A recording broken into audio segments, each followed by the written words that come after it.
கொடுக்கப்பட்ட புள்ளிகளில் பின்வரும் வளைவரைகளுக்கு தொடுகோட்டின் சாய்வினை காண்க.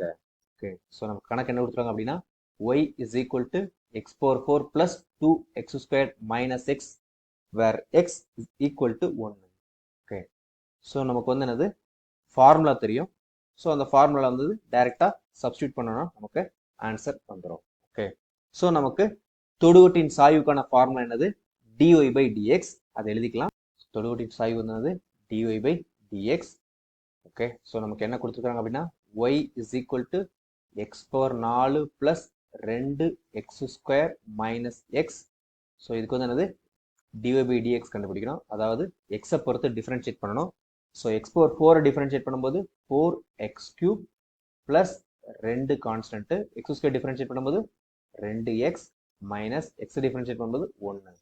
ஸோ நமக்கு சாய்வு எந்த புள்ளியில் கண்டுபிடிக்கணும் x is equal to 1. So dy by dx at x is equal to 1. So this is equal to 4 பெருக்கல் 1 plus 2 4 பெருக்கல் 1 minus 1. Okay. So நமக்கு இங்க 4 plus 4 minus 1. So 7. So இதுதான் நமக்கு தேவையான சாய்வு. இதுதான் கண்டுபிடிக்க சொல்லியிருக்காங்க. இதை நாம கண்டுபிடிச்சிட்டோம். இப்போ நாம அடுத்த கணக்கு பார்க்கலாம். ஸோ இங்க என்ன கொடுத்துருக்காங்க, அதே தொடுகோட்டின் சாய்வினை கண்டுபிடிக்க சொல்லியிருக்காங்க. இங்க வந்து என்ன கொடுத்துருக்காங்க அப்படின்னா x is equal to a cos cube t, y is equal to b sin cube t அப்படின்னு கொடுத்துருக்காங்க. t is equal to pi by 2 அப்படிங்கிற புள்ளியில ஃபர்ஸ்ட் ஃபார்முலா எழுதிக்கலாம். தொடுகோட்டின் சாய்வு ஃபார்முலா என்னது dy by dx. Okay, so இங்க வந்து என்னது x வந்து function of t, y function of t. So அதனால இது எப்படி எழுதிக்கலாம் அப்படின்னா dy by dt divided by dx by dt.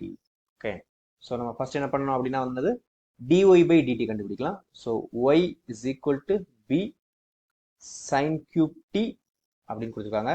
So நம்ம இப்போ என்ன பண்ணணும் dy by dt கண்டுபிடிக்கலாம். this is equal to bங்கிறது கான்ஸ்டன்ட். ஸோ அதை அப்படியே வச்சுக்கலாம். sin cube t டிஃபரன்ஷியேட் பண்ணோம்னா 3 sin square t. Okay, chain rule use பண்ணணும். ஓகே, ஸோ நமக்கு இங்க உள்ளுக்கு என்ன இருக்கு சைன் இருக்குது. ஸோ சைனை டிஃபரன்ஷியேட் பண்ணும்போது நமக்கு என்ன கிடைக்கும் cos t. ஓகே, ஸோ இதான் dy by dt.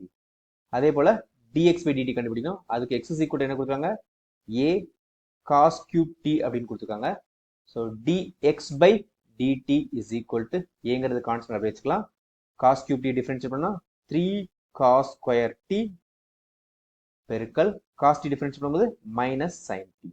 Okay, so நமக்கு ஃபார்முலா என்னது so dy by dx is equal to dy by dt divided by dx by dt. So this is equal to நமக்கு இங்க dy by dt அப்படிங்கிறது என்னது இங்க 3b sin square t cos t. So 3b sin square t cos t. அடுத்து dx by dtங்கிறது என்னது இங்க minus 3a cos square t sin t. Okay, so நமக்கு இப்போ வந்து காமன் ஆனதெல்லாம் கேன்சல் பண்ணலாம். 3 கேன்சல் ஆயிரும். ஓகே, ஸோ இங்கே ஒரு cos t இங்கே ஒரு cos t கேன்சல் ஆயிரும். அப்புறம் இங்கே ஒரு sin t இங்கே ஒரு sin t கேன்சல் ஆயிரும். ஓகே, ஸோ நமக்கு பேலன்ஸ் இருக்கிறது என்ன அப்படின்னா வந்து ஒரு எழுதிக்கலாம். this is equal to b sin t divided by minus a cos t. Okay, so இதான் வந்து நமக்கு dy by dx.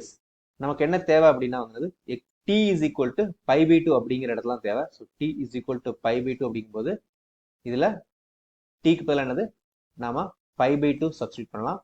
Okay, so நமக்கு என்ன தெரியும் அப்படின்னா வந்து sin 90 degree sin pi by 2 அப்படிங்கிறது என்னது 1 அப்படின்னு தெரியும். அதுக்கப்புறம் cos pi by 2 அப்படிங்கிறது என்னது 0 அப்படின்னு தெரியும். ஓகே, ஸோ இந்த ரெண்டையும் நம்ம இங்க வந்து அப்ளை பண்ணலாம். அப்ளை பண்ணும்போது நமக்கு என்ன கிடைக்கும் இங்க b பெருக்கல் 1 டிவைடட் பை மைனஸ் a பெருக்கல் 0. ஓகே, ஸோ நமக்கு என்னது 1/0 அப்படிங்கிறது இன்ஃபினிட்டி. ஸோ நமக்கு கிடைச்சிருக்க தொடுகோட்டின் சாய்வு வந்து என்னது இன்ஃபினிட்டி. இதை தான் கண்டுபிடிக்க சொல்லியிருக்கிறாங்க. அதை நாம கண்டுபிடிச்சிட்டோம்.